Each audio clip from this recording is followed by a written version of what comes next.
What is up, everybody? Welcome to We Lift Big.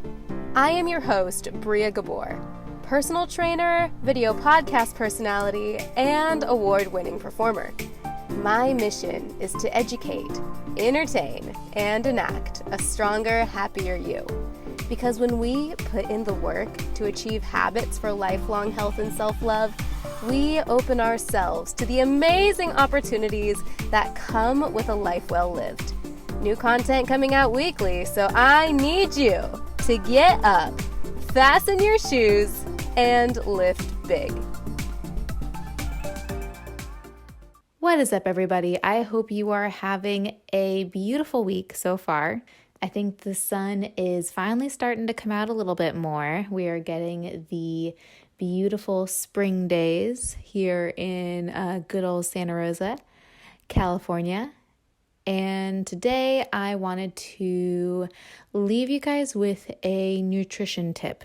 And so I was thinking about what I wanted to talk about this week, and much of my podcast so far has been very motivational, mindset based, and I will keep providing the goods in that department. But I also want to start to incorporate more health, fitness based content, just because that is also a massive element of We Lift Big. And I have been thinking about what I want to talk about in the realm of health and fitness and all of those things. And for all of you who are considering switching up your diet, this, in my opinion, is one of the best ways to begin to transform your diet one step at a time, which I think is really important, that you do change things one step at a time. That thing that I am talking about is making sure that you are getting enough protein in your diet. Food is broken up into macronutrients and micronutrients. Micronutrients are your vitamins and minerals. They contain no caloric value. The only caloric value to everything that we eat is our macronutrients, which are found in all foods. They are your carbohydrates, your fats, and your proteins. Proteins are the building blocks for the body. And when you consume enough protein, you are giving your body what it needs to build muscle, especially combined with strength training or resistance exercise. It also creates a thermogenic effect in the body. And so when we consume protein, our body has to work in order to break that protein down. You're getting that thermogenic effect. You are giving your body what it wants in order to build muscle, and to fortify your bones, joints, ligaments, all that good stuff. When I say get enough protein, in the research and the training that I've had, anything between 0.6 to 1.2 grams per pound of lean body weight is the amount of protein that you want to be taking in. So the reason for this is, again, you're giving your body nourishment, but also when you make sure that you are getting the protein you need, you may, without even thinking about it, start to cut out other foods, simply because you are filling your body with this macronutrient that takes a little more time to break down. It does tend to be more filling.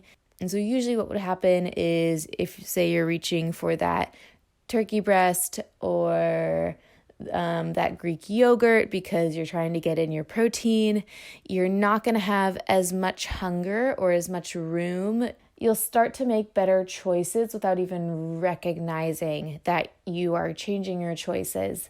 So some awesome examples of foods that are high protein and low fat, low carbohydrate. You're looking at any sort of animal meat. And so poultry, pork, beef, fish, eggs, all that good stuff.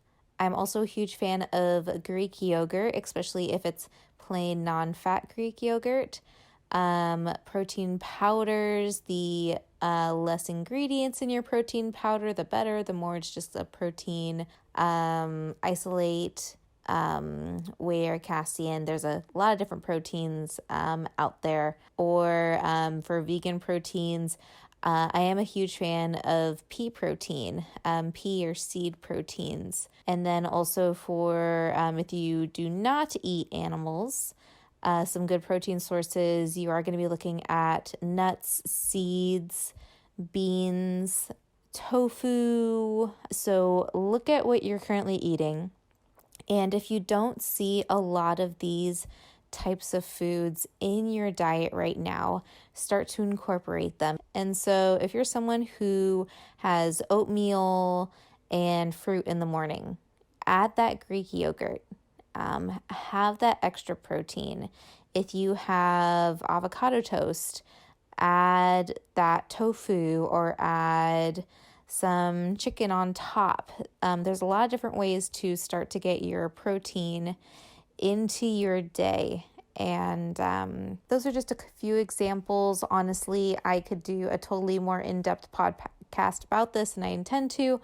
But I want to keep this one a bit shorter. And really, my challenge for you this week is to just be aware of how many of these protein-dense foods are currently in your diet.